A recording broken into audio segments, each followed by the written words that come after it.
Bonjour à tous. Dans cette vidéo, je vais t'expliquer comment utiliser les tableaux de proportionnalité. Quand tu auras affaire à une situation de proportionnalité dans les problèmes, tu pourras utiliser trois règles, la première, la deuxième, la troisième, pour compléter des lignes ou des colonnes. La première règle, qui est la plus simple et la plus rapide, j'utilise le coefficient de proportionnalité. Pour passer d'une ligne à une autre, je multiplie ou divise par le même nombre. C'est ce nombre que l'on appellera coefficient de proportionnalité.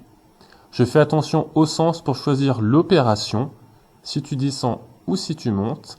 Dans chaque situation, il faudra réfléchir à la multiplication, à la division et au sens de la flèche. Prenons un exemple simple. J'achète 3 roses qui me coûtent 15 €.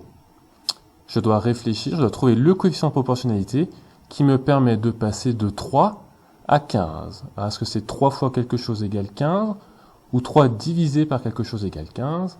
Je cherche dans la table du 3, 3 fois 5, 15.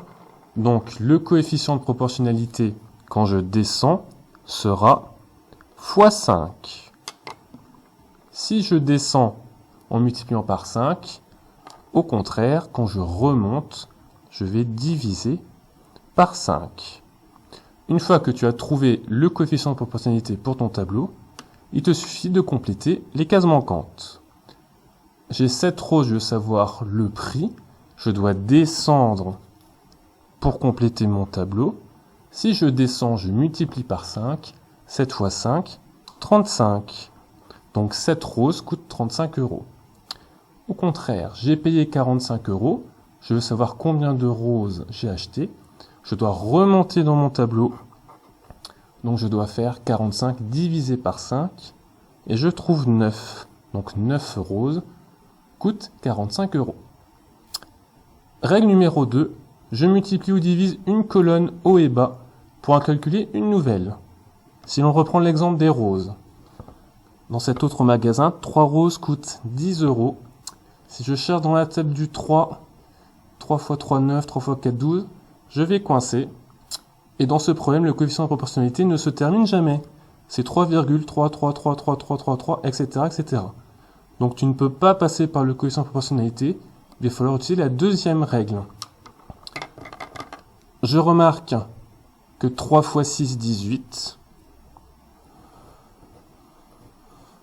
Donc je vais multiplier ma colonne bleue par 6, en haut, 3 x 6, 18, et en bas, 10 x 6, 60. Donc si 3 roses coûte 10 €, 18 roses coûtent 60 €. Pour compléter la colonne rouge, je remarque que 30 est la moitié de 60. Donc pour passer de 60 à 30, je divise par 2. Donc pour le nombre de roses, je vais effectuer la même opération. Je vais diviser par 2 la moitié de 18 et donc 9. Donc 9 roses coûtent 30 €. Troisième règle, j'ajoute ou je soustrais deux colonnes haut et bas pour en calculer une nouvelle. En effet, si 5 roses coûtent 12 €, si 10 roses coûtent 24 €, combien coûte 15 roses? Je remarque que 5 plus 10 égale 15. Donc le prix de 15 roses sera égal au prix de 5 roses, 12, plus le prix des 10 roses, 24. 12 plus 24 égale 36.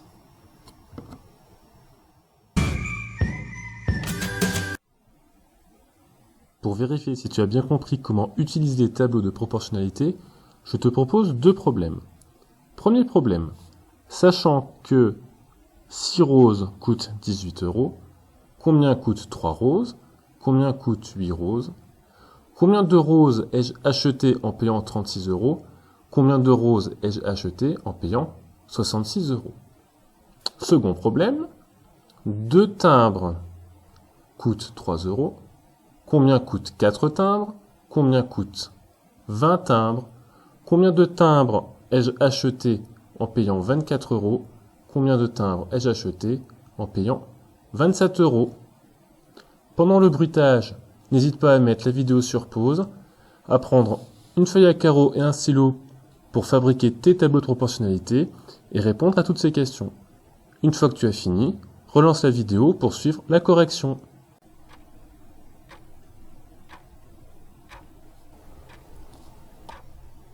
C'est bon, tu as fini? Passons à la correction. Premier problème. J'ai bien 6 roses qui coûtaient 18 €. On veut calculer le prix de 3 roses, le prix de 8 roses. On veut savoir combien de roses j'ai acheté en payant 36 € et combien de roses j'ai acheté en payant 66 €. Donc, le premier travail, c'est de transformer le problème écrit avec des mots en un problème avec un tableau de proportionnalité à trous. Une fois que tu as fini de préparer ton tableau, il faut d'abord vérifier la règle 1 si tu peux trouver facilement un coefficient de proportionnalité. Alors, j'utilise la colonne qui est complète. Est-ce que je peux passer de 6 à 18 avec une multiplication, une division facile? Je cherche dans la table du 6. 6 fois 3, 18. Donc, je sais que si je descends, je vais devoir multiplier par 3. Inversement, si je dois remonter dans mon tableau, je vais diviser par 3.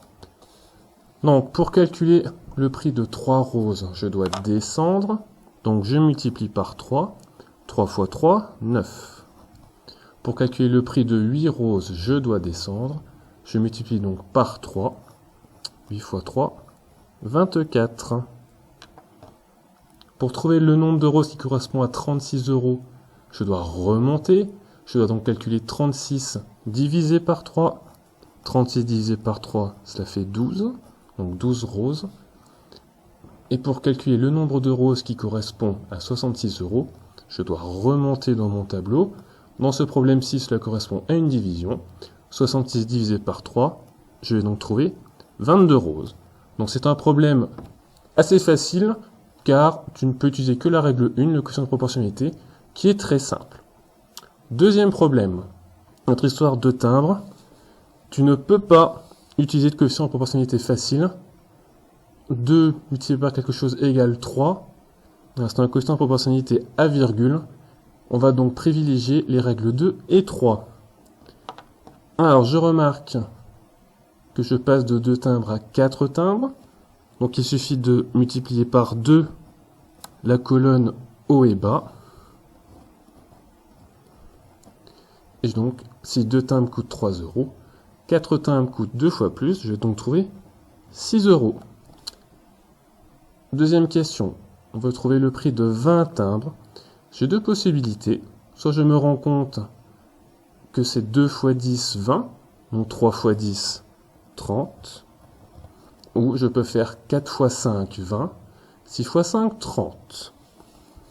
Avant-dernière question, combien de timbres me faut-il pour payer 24 €? Alors il faut bien observer le tableau. Il faut être fort en calcul mental. Je peux trouver 3 fois 8, 24. Donc 2 fois 8, 16. Mais je pouvais aussi également faire 30 moins 6, 24.